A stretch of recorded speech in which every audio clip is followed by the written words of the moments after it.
এত নির্যাতন করছে, এত জুলুম করছে, সারা দেশে এত লুটপাট করছে, পাচার করছে, তারপরেও রাজনৈতিক দলের নেতৃত্বে জনগণ জমায়েত হচ্ছে না, কি কারণে? সেখানে বুঝি যিনি সর্বোচ্চ জায়গা থেকে সবচেয়ে বেশি নির্দেশ দিয়েছেন অর্থাৎ শেখ হাসিনা।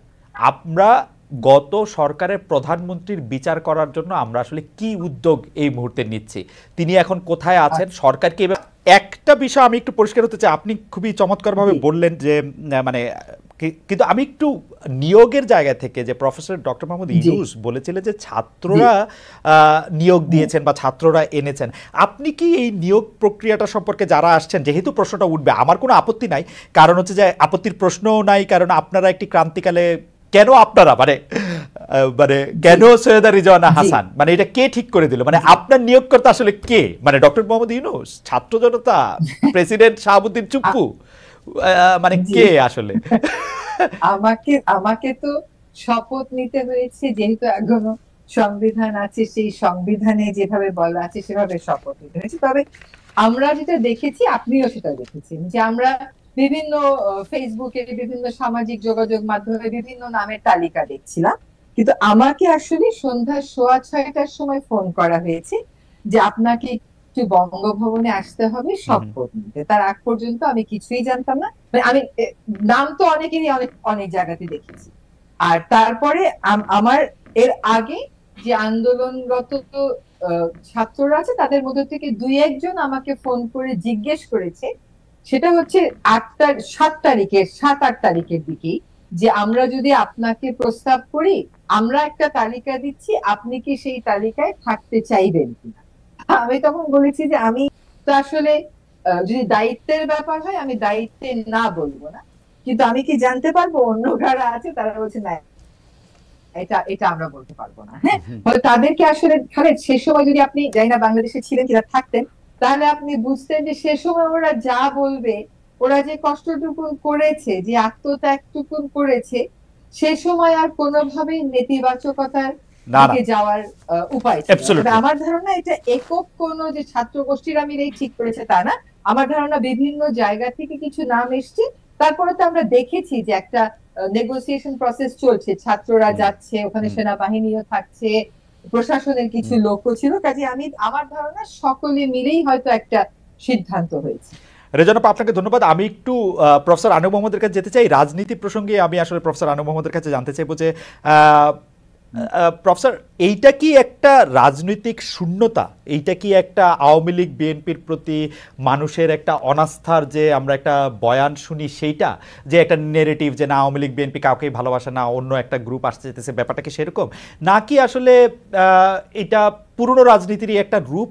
আমি আরো পরিষ্কারভাবে বললে স্যার আমি প্রশ্নটা করতে চাই যে বাংলাদেশে কি বাম রাজনীতি শুধুমাত্র ভালো ভালো কথা বলার জন্যই থাকবে, আর কোনো কিছুর জন্য বাম রাজনীতির আর কোনো অবস্থান থাকবে না, সেটি একটা কথা। আর হচ্ছে যে প্রশ্নটি আমি শুরু করতে চাই সেটি হচ্ছে এরকম যে প্রফেসর আনু মোহাম্মদ, আপনাকেও কি এই সরকারের আহ্বান জানানো হয়েছিল, আপনি কি মানা করেছেন? এরকম গুজব আমরা আসলে শুনি, যদি আপনার বলতে আপত্তি না থাকে তাহলে আপনি আমাদেরকে একটু বলতে পারেন প্রফেসর আনু মোহাম্মদ। আসলে আমাদের এই যে অভিজ্ঞতাটা, এবারের গণ অভ্যুত্থানের যে অভিজ্ঞতা, যেভাবে গণ অভ্যুত্থানটা হলো, যেভাবে মানে ভয়ঙ্কর নৃশংসতা আমরা দেখলাম, আহ, যেরকম হত্যাকাণ্ড হলো, মানে এত অল্প কয়েকদিনের মধ্যে এত মানুষের মৃত্যু, এত মানুষের এবং ভয়ঙ্কর রকম ভাবে তাদের যে হত্যা করা, সেটার যে দৃশ্যাবলী, সেটার পূর্ব অভিজ্ঞতা বাংলাদেশের মানুষের না, অন্য খুব কম দেশেরই আছে। মুক্তিযুদ্ধ বাদ দিলে আগে পরে এরকম অবস্থা কখনো হয়নি। এর মধ্যে দিয়ে যে সরকার পতন হবে, সরকার যে পতন হলো, সেটা ধরেন আমরা এই গণঅভ্যুত্থানের দৃশ্যটা আমরা 1969-এ দেখেছি। তখন লৌহ মানব আইয়ুব খান, তার পতন ঘটলো, তিনি উন্নয়ন দশক শেষ করেছিলেন, তিনিও উন্নয়নের কথা বলতেন অনেক। তারপর 80 দশকে সেটাও একটা উন্নয়নের কথা আমরা শুনতাম অনেক। 80 দশকে যে আরেকটা গণঅভ্যুত্থান হয়েছিল 90 সালে, তো এইটা আমরা বলতে পারি যে বাংলাদেশের মানুষের ইতিহাসে তৃতীয় বড় আকারের গণঅভ্যুত্থান। কিন্তু আগের দুটোর সাথে এটার একটা বড় তফাৎ হচ্ছে, আগের দুটোতেই রাজনৈতিক দল ছিল নেতৃত্ব, মানে 69-এর গণঅভ্যুত্থানের নেতৃত্ব আপনি যে বলেন মৌলানা ভাসানী, শেখ মুজিবুর রহমান এবং ছাত্র সংগ্রাম পরিষদ, এরা সুনির্দিষ্টভাবে নেতৃত্ব ছিল। সেখানে শ্রমিকদের ভূমিকা ছিল খুব শক্তিশালী, কৃষকদের ভূমিকা ছিল। 90 সালে আমরা জানি যে তিনটা জোট ছিল, 8 দল, 7 দল, 5 দল, আর এর বাইরে যুগপৎ আন্দোলনের মধ্যে ছিল জামাতে ইসলাম। তার মানে রাজনৈতিক দলগুলোর স্পষ্ট নেতৃত্ব ছিল, এবং 90 সালে যখন এরশাদের পতন হয় তখন একটা 3 জোটের রূপরেখা হয়েছে। তার মানে পরিষ্কার তাদের রাজনৈতিক লক্ষ্য, তারা কি করবে সেটা বলেই তারপরে এরশাদের পতন হয়েছে। যদিও সেই 3 জোটের রূপরেখা যারা প্রণয়ন করেছিলেন তারা প্রায় সকলেই পরবর্তী সময়ে রাজনীতিতে এসছেন, জামাত ইসলামীয় রাজনীতি মানে ক্ষমতায় এসছে, সরকারে এসছে। 3 জোটের রূপরেখা কেউ বাস্তবায়ন করেন, মানে ওইটা যদি বাস্তবায়ন হতো তাহলে বাংলাদেশের নির্বাচন, কিন্তু স্যার আপনার কাছে কি মনে হয় না যে 3 জোটের রূপরেখাটা স্যার আপনাদের চাপিয়ে দেওয়া একটি ব্যাপার? যে 3 জোটের রূপরেখা কি জনগণ চাইতেছিল? আসলে এটার কোনো ম্যান্ডেটের একটা জায়গা ছিল? জনগণ যেটা চাচ্ছিল, জনগণের চাওয়া মানে কি, যেমন ধরেন এখন জনগণের যে আকাঙ্ক্ষাগুলো তো সবসময় একটা সুনির্দিষ্ট ভাবে থাকে না, আকাঙ্ক্ষার একটা তরল অবস্থা থাকে। আকাঙ্ক্ষাটা ছিল যে স্বৈর শাসন যাতে না আসে, এরকম সামরিক শাসন যেন না হয়, এরকম যেন অত্যাচারের মধ্যে পড়তে না, একটা গণতান্ত্রিক প্রক্রিয়া যেন থাকবে যেখানে মানুষ ভোট দিতে পারবে, মানুষ তার মত প্রকাশ করতে পারবে। তো সেটা যদি করতে হয় তাহলে কনক্রিটলি কি কি করতে হবে, তার জন্য ধরেন নির্বাচন কমিশন বলেন, তারপরে অন্যান্য যে সমস্ত গণতান্ত্রিক প্রতিষ্ঠান সেগুলিকে শক্তিশালী করা বলেন, জবাব দিয়ে যায়, সেগুলো নির্দিষ্ট করাটাই ছিল 3 জোটের রূপরেখার বড় ধরনের বৈশিষ্ট্য। কিন্তু সেগুলো কোনোটাই শেষ পর্যন্ত বাস্তবায়ন হয়নি। আমরা জানি যে প্রত্যেকবার যা কিছু পরিবর্তন হয়েছে সেটা আন্দোলনের মধ্যে দিয়ে হচ্ছে। এইবারে যেটা হলো, আপনারা জানেন যে গত 15 বছর বিশেষত আওয়ামী লীগ সরকার নির্বাচিত হয়েছে 2008 সালে, সেটা কিন্তু নির্বাচিতই হয়েছে, তারা ভোটই ছিল, এবং সেটা গ্রহণযোগ্য একটা নির্বাচন ছিল, বিপুল ভোটে আওয়ামী লীগ জিতেছিল। কিন্তু সেই নির্বাচনে তাদের মেয়াদটা শেষ হয়ে যায় 2014 আগে। 2014 থেকে প্রকৃতপক্ষে তারা নির্বাচন দেয় না, মানে নির্বাচনের বাইরে মেয়াদ উত্তীর্ণ সরকার আমরা বলতে পারি 2014। এই যে এত, তারপরে তাদের স্বৈরতন্ত্রী তৎপরতা বাড়লো, ফ্যাসিবাদী ভাবসাব তৈরি হলো, এবং সকল প্রতিষ্ঠান চুরমার করা, দুর্নীতি, লুণ্ঠন, সম্পদ পাচার, এগুলো একটা ভয়ঙ্কর আকার ধারণ। কিন্তু সরকার বিরোধী যে আন্দোলন, সেটা আন্দোলনটা ঠিক মতো মানে সেই মাত্রা নিচ্ছিল। আমরা গত বছরে 28 অক্টোবর পর্যন্ত বিএনপির একটা আন্দোলনে দেখেছিলাম, কিন্তু সেটাও তারা ফোলাতে পারলো না সরকারের সাথে।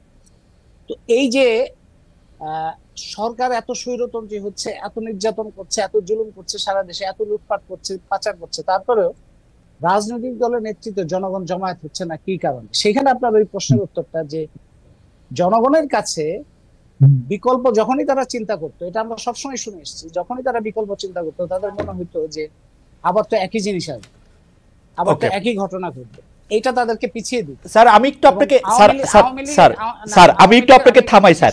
জি স্যার শেষ করুন স্যার। না স্যার আপনি শেষ করুন। আওয়ামী লীগের কাছেও এটা একটা অস্ত্র ছিল যে তারা ওই দেখাতো যে এই যে বিএনপি জামাত, বিএনপি জামাত, বিএনপি জামাত, এটা আওয়ামী লীগের জন্য একটা বড় অবলম্বন ছিল, এবং জনগণের কাছে এটা একটা বাস্তব একটা ভয়ের ব্যাপার ছিল যে আসলে তারা যদি আবার আসে তাহলে একই ধরনের ঘটনা যদি ঘটে তাহলে ওইখান থেকে তারা তখন নিষ্ক্রিয়তা তৈরি হতো, কিংবা একটা বিষাদ তৈরি হতো, কিংবা এক ধরনের শৈথিল্য তৈরি। অ্যাবসলিউটলি বুঝি যিনি সর্বোচ্চ জায়গা থেকে সবচেয়ে বেশি নির্দেশ দিয়েছেন অর্থাৎ শেখ হাসিনা, আমরা গত সরকারের প্রধানমন্ত্রীর বিচার করার জন্য আমরা আসলে কি উদ্যোগ এই মুহূর্তে নিচ্ছি, তিনি এখন কোথায় আছেন, সরকার কি এই ব্যাপারে একটি শ্বেতপত্র বা একটা কোনো কিছু আমাদের জানাবেন? দর্শকরা একটা বিপুল পরিমাণে জানতে চাইছেন যে তিনি কি ওখানে গিয়ে মানে উনার স্ট্যাটাসটা কি আসলে? আমরা শুনছিলাম যে 45 দিন পরে ওনার একটা হবে, এইটার একটা হবে, এটা একটু এটাও জানতে চাইছেন। আচ্ছা, এইগুলো আপনারাও যেমন শুনেন আমরাও তেমন শুনি। এখানে আনু ভাই একটা কথা একটু বলে দিই, এই কথাটা খুবই সত্য যে কারো পরিচয়ের জন্য কাউকে তো আক্রমণ করা যাবে না। দেখেন আমাদের প্রধান উপদেষ্টা ওনার 2টা ভাষণেই কিন্তু বলেছেন যে আমরা, এবং আমাদের যারা শিক্ষার্থী প্রতিনিধি আছে তারাও ক্লিয়ার করেছে যে মব জাস্টিস কোনোভাবেই গ্রহণযোগ্য না।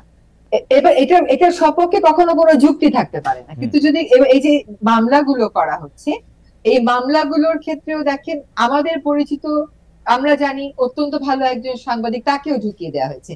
আমার পরিবেশ অধিদপ্তরের এনফোর্সমেন্ট টিম, ওরা হয়তো কারো বিদ্যুৎ লাইন কেটেছে, তাকে ওখানে মামলায় ঢুকিয়ে দিয়েছে, ওর সাথে এর কোনো সম্পর্ক নাই। কিন্তু মামলাগুলো তো সরকার দায়ের করছে না। এই মামলাগুলো যারা দায়ের করছে তাদেরকে তো আমরা নিবৃত করতে পারছি না। তার কেউ যদি মামলা দায়ের করতে চায় আমরা কেমন করে বলবো যে মামলা দায়ের করে না? কিন্তু আমরা যা করতে পারি তা হচ্ছে তদন্তের প্রক্রিয়াটি যেন এমন হয় যাতে তদন্ত করে যতক্ষণ পর্যন্ত আমরা প্রাথমিক দোষ না পাবো ততক্ষণ পর্যন্ত আমরা অ্যারেস্ট করব না। হ্যাঁ, কিন্তু এই যে মামলার এত বিবাদী, এই যে এই মব অ্যাটাক, এগুলোতে যদি দেখাতে পারেন যে সরকারের কারো কোনো সম্পৃক্ততা, সেটা তো নেই, সরকারের কোনো পৃষ্ঠপোষকতা নেই।